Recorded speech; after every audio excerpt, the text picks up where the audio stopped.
नमस्कार. ज्यांनी डिप्लोमा किंवा BSc पूर्ण केलंय आणि इंजिनिअरिंग करायची इच्छा आहे त्यांच्यासाठी महाराष्ट्रातील डायरेक्ट सेकंड इयर इंजिनिअरिंग म्हणजे DSE प्रवेश प्रक्रिया ही एक सुवर्ण संधी आहे. यातून थेट इंजिनिअरिंगच्या दुसऱ्या वर्षात प्रवेश मिळतो.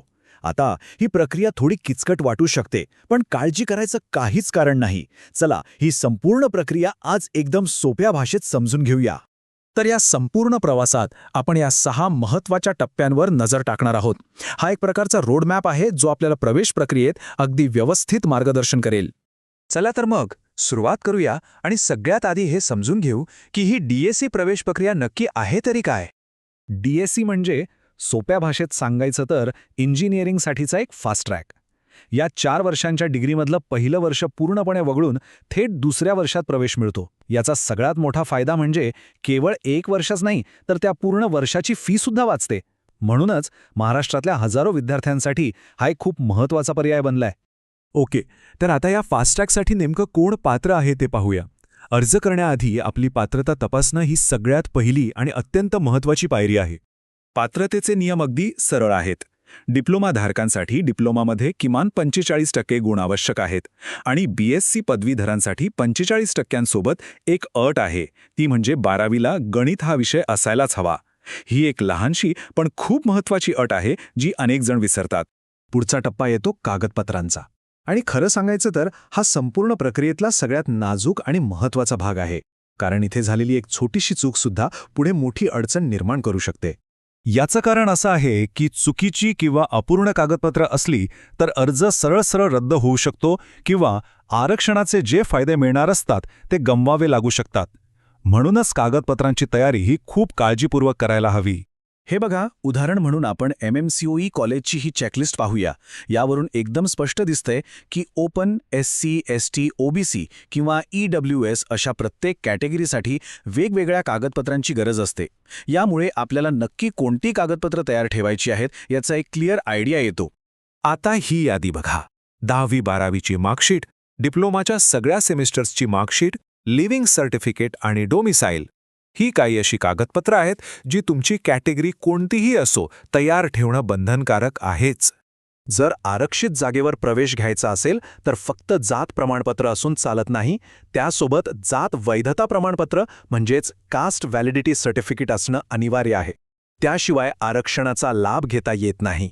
आणि हो, OBC, VJNT किंवा SBC प्रवर्गातल्या उमेदवारांसाठी नॉन क्रीमी सर्टिफिकेट लागतं.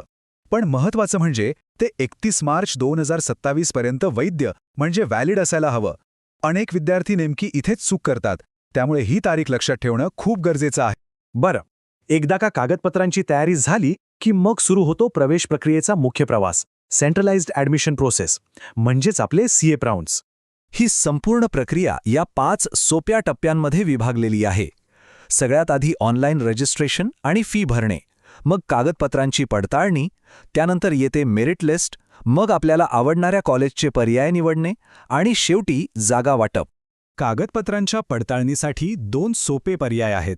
एक आहे स्क्रुटिनी म्हणजे घरबसल्या सर्व कागदपत्र ऑनलाईन अपलोड करायची, आणि दुसरा आहे फिजिकल स्क्रुटिनी जिथे स्वतःजवळच्या FC सेंटरवर जाऊन कागदपत्र तपासून घ्यावी लागतात. दोन्हीपैकी जो सोयीचा वाटेल तो निवडता येतो. आता समजा आपल्याला एखादं कॉलेज मिळालं, मग पुढे काय? तेव्हा समोर 3 पर्याय येतात. पहिला, फ्रीज म्हणजे मिळालेली जागा पसंत आहे आणि प्रवेश निश्चित करायचा आहे. दुसरा, नॉट फ्रीज म्हणजे मिळालेली जागा राखून ठेवायची पण पुढच्या राऊंडमध्ये अजून चांगल्या कॉलेजसाठी प्रयत्न करायचा. आणि तिसरा, सर्वात महत्त्वाचा, ऑटो फ्रीज. जर तुम्ही टाकलेल्या पसंतीक्रमातलं पहिलंच कॉलेज मिळालं तर तिथे प्रवेश घेणं बंधनकारक असतं. आता आपण वळूया प्रक्रियेतल्या सगळ्यात महत्त्वाच्या भागाकडे, तो म्हणजे ऑप्शन फॉर्म कसा भरायचा. कारण तुमची स्ट्रॅटेजीज ठरवते की तुम्हाला किती चांगलं कॉलेज मिळणार आहे. तज्ज्ञांच्या मते ही 3 स्तरीय रणनीती सर्वोत्तम मानली जाते.